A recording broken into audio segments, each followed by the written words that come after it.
I think it was like geography, grade 7. I learned about all these important problems and all these struggles that people are facing, but we would actually never do anything. My name is Prerna, and I am from Toronto, Canada. It actually started with Technovation. One of my friends was like, hey, there's this cool thing called Technovation. Like, do you want to do it? And so basically I said yes. And that yes took me to an app that we build for communities that don't have access to clean water. And I had no coding experience. It was learning about how I could build something for the first time and how I could share it with the world. And Technovation gave me that first exposure to the power of innovation and what you can do if you really want to solve a problem.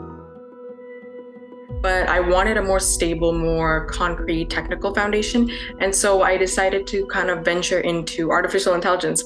I was looking at large data sets and training like machine learning models to be able to classify different images.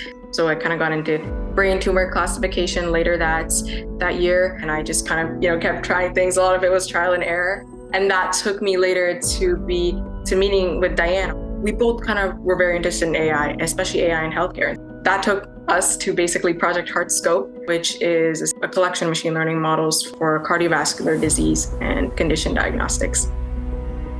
Through the process, we learned even more about the problem we wanted to specifically target with our first model, cardiomegaly. We learned that this one condition and many others contribute and serve as a sign for other cardiovascular diseases.